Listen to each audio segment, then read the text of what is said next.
Hey buddies, SomeNutzGuy here. Hope you're having an awesome day so far.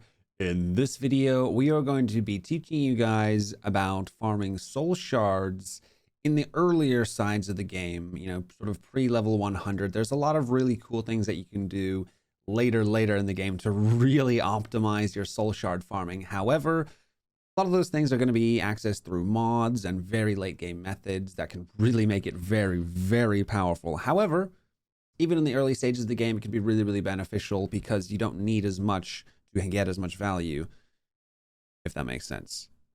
Anyway, soul shard farming. If you press F7, that will show you the soul shard trading screen. And as you can see, we actually have a POG available in the soul shard shop currently for only 608. That seems extremely cheap. We've also got a bitter lemon and a void orb. Now, these are one-time trades that you can do once, and these are an unlimited trade of 350 soul shards that gives you a completely random item. You could lose out on a couple hundred shards from some of the items through here. You could gain over 1,000 or 1,500 shards, depending on the value of the item that you get through this, but it is a bit of a gamble. This shop will reset twice per day. That's at 3 a.m. and 3 p.m. UTC. And if your server has been offline during these times and it's been at least 24 hours, it will reset the second you log on to the server. So how do you get soul shards to be able to purchase these? Well, if you go into your talents, you'll see the Soul Hunter. Soul Hunter is how you start collecting shards. Allow a soul shard collection when killing a mob inside of a vault. Soul shards is the currency used by the soul vendor.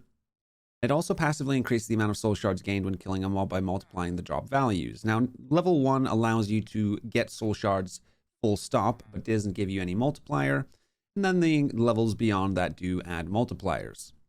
To maximize the value of your soul shard farming, you're going to want to max this to the maximum level available to you at the time. And I believe at level 50 is when you can actually max this out. So yeah, level 50, here you go. Level 50 is when you can max this completely out. It is quite expensive across the board in terms of the levels to get those last couple of levels there.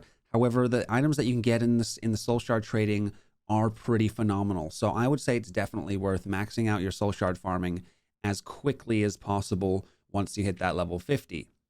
To craft a soul pouch, I believe it's actually called a shard pouch. It's not that expensive. Oh, shard pouch, probably want to spell it properly. To craft a soul shard, I can't even speak. To craft a shard pouch, it's really quite cheap. You just need some purple wool, ender pearl string, and some gold nuggets. So it's very cheap, and you do need to have this in your inventory to collect soul shards. It has an unlimited capacity, and it doesn't need to be on your hotbar, just somewhere in your inventory. So, you gain soul shards from killing mobs. That means that we can do some preparation when going into vaults to give us the best chances of farming as many shards as possible.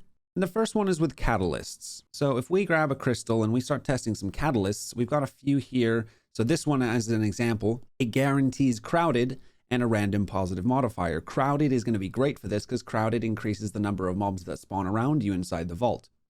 So crowded is perfect for this, and we're going to be getting a random positive modifier as well, which in this case is healing. It will be different for different crystals, so I can keep trying different crystals, so I'm guaranteed the crowded, and I will keep doing it until I get a positive effect that will help me with soul shard farming. As it's all about combat, healing is going to be massively beneficial. So that's a really good start for us for that crystal. If we check this one's going to give us Mega Strong plus a random negative modifier. Mega Strong is going to be increasing our damage massively. And a random negative modifier has poisonous. Now, this does give a chance for mobs to poison you when they damage you, which can be fairly dangerous. However, there's the cleanse ability, there's potential poison immunity on vault gear. There are ways to avoid that poisonous, and that Mega Strong is going to be huge. I mean, if you're one-shotting all the mobs and they don't get a chance to hit you, then the poisonous is irrelevant. So right now we're looking at extra mobs in the vault. We're looking at being healed constantly in the vault. We are Mega Strong in the vault. However, we might get poisoned by mobs. So looking very good for us in terms of number of mobs, how much damage we're going to be doing, and how what our survivability is going to be like in there. This one is just a random positive negative, but with this crystal specifically, it gives journey and hard. So that's not going to be hugely valuable for us in this specific instance. This one, however, guarantees healing and a random curse modifier. So again, we're going to be doubling up our healing, and we can stack So modifiers can stack. We're going to get a random curse modifier as well. Now, tired reduces our attack speed, right? So for combat, that's not great because it's mining speed and attack speed. However, if we're mega strong, we can probably one-shot a lot of the mobs, in which case being tired isn't going to be that big of a deal because we can just sort of jump crit one-shot mob, and that's going to be quite easy for us. This one's going to give us positive, negative, and cursed, but we have super healing, trapped, and hunger. Hunger's not that big of a deal. You're just going to waste a bit of extra time eating. Trapped is when you're opening chests, and you're not focusing on opening chests, you're focusing on killing mobs. So again, that doesn't have a huge effect. And super healing plus our other 2 healings, it's really going to put on a lot of work. Like, that's a lot of healing in the dungeon. This one is going to be probably the finalizing factor for us here. This has trivial and freezing. Freezing has a chance to be slowed when mobs hit you. Trivial reduces the level of mobs by 30 in the dungeon, in the vault. So the mobs are going to be 30 levels lower than you. Their health is going to be low. Their attack damage is going to be low. It's going to be really easy to one-shot them. And finally, oh yeah, we already looked at that one. That one's not going to be relevant for us. So it's quite expensive with all the different vault crystals we're doing. I mean, we don't actually, catalysts we're doing. We don't have to do all of these. We could take the crowded with the healing and the super healing, and they would probably be fine. Or the crowded with the healing and the strong and the super healing. The main things that we want here is the crowded, increasing the number of mobs, and either the healing to give us survivability and the strong for the extra damage. Long story short, this is going to be a great crystal for farming soul shards. You may have noticed the items in my hotbar here, the mystery egg and the wither skeleton skull. What the mystery egg does is it contains a random passive mob egg. So if I right click with this, it'll give me a random mob egg. In that case, it was a cow, but these ones are for passive creatures. If, however, I surround a wither skull with these, I can generate mystery hostile eggs, and it's lossless. So you have 8 mystery eggs, 1 wither skull, and you get 8 mystery eggs in return. So you're not, it's not losing out anything there. And these will give you a chance of giving you random hostile spawn eggs. If we have a look here, we've got skeleton, zombie, creeper, witch, etc., etc., etc. Now we can use these in spawners in the overworld to create mob farms or whatever the case may be. But we can also use these in vaults to summon creatures that we can then kill for additional soul shards. And some of the creatures that you get from these spawn eggs give you a large chunk of soul shards. If you're curious to see what creatures give you how many soul shards, there's a nice little wiki page for it. This soul shard drop table is a little bit difficult to find on the wiki. It's for the guide to soul shard farming, and it's scrolling down to the notes section and then going across these tabs here. I will link this in the description below for you, and then you've got the soul shard drop table here. So you gotta really go through here and do some research to find this info. But here, I've got it on here for you. And as we can see, Ravagers are giving us huge chances of getting large amounts of soul shards.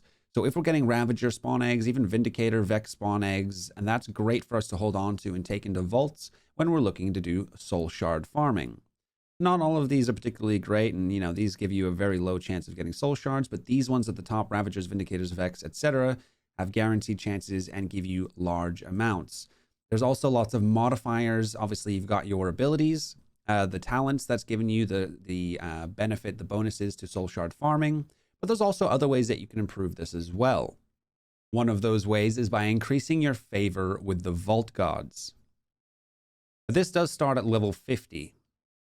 So the vault gods essentially will give you positives or negatives depending on your favor with them. Those little altars that you find in the vault where you either sacrifice vault time, health, levels, or kill mobs nearby to get the loot out of those? Those are the god's altars. And when you complete a god altar, you have a, by base chance, a 3% chance of gaining favor with them. And when you gain favor with a god, you lose favor with another god. So you're always going to be neutral across the board. However, gaining certain positives with some gods and negatives with others can be really helpful for different objectives. In the case of soul shard farming, gaining positive favor with Idona will increase the soul shard drop chance and the damage that you're doing to mobs. If you reduce your reputation, your favor with Valara, that will increase the number of mobs while also reducing your healing efficiency. But in this sort of when you're looking at soul shard farming, you can always pick up crystals that have healing or whatever the case may be to sort of counteract that. To check your favor with the vault coins, all you have to do is press H, and it's going to be right here for you. Again, it's very small chances when completing the altars to actually increase the favor with them, and you can kind of target which ones you would like to increase favor with. If you know that over the next couple of days you're going to be targeting soul shard farming, you're obviously going to be focusing on the one that does increase that for you. Now, we've talked about a lot of different stuff and haven't broken down into a lot of detail. We kind of overviewed a lot of these different aspects because the video would it's already quite long. It's going to get even longer. The last thing that I want to cover, guys, is just the rooms that you do your soul shard farming in. Just a quick run through of the best rooms that you can do your soul shard farming in. The city room is definitely one of the best rooms with lots and lots of spawners in it. These forests actually tend to have quite a lot of spawners as well and can be good locations to do soul shard farming. These mushroom rooms also tend to have lots of mobs spawning in them. Graveyards are actually one of the best rooms that you can do soul shard farming in as well. And there's one more that I'm trying to find, but it's quite a rare room, so I may not be able to find it. I might just have to talk about it. Bear with me a sec. Oh, I tried several different vaults and I couldn't find the room I was looking for. The final room that I wanted to talk about is the dig site. The dig site room has a ridiculous amount of spawners in there. You will, of course, need to clear the sand to access most of them. But if you have a high level of vein miner, that can be really easy to do. Or you can use the rocket arrows, which turn your bow into a rocket launcher, which destroys a buttload of blocks. So that's definitely a viable option to clear out that room as well. And once you have, there's a buttload of spawners in there, and that's some of the best, and it's probably the best room really to do your soul shard farming in the earlier game. All right, guys, if you enjoyed the video, give it a thumbs up. If you'd like to see more videos like this, consider subscribing. I go live on my Twitch channel every day except Monday and Friday. It'd be great to see some of you guys there. I also run an SMP server from the Twitch channel, which you guys would be welcome to join. There is a whitelist. All you got to do to get on the whitelist is join the Twitch channel, drop a follow, and earn 3,000 channel points to unlock the whitelist through the channel point redemptions. All right, guys, hope you have an awesome rest of your day. Take care.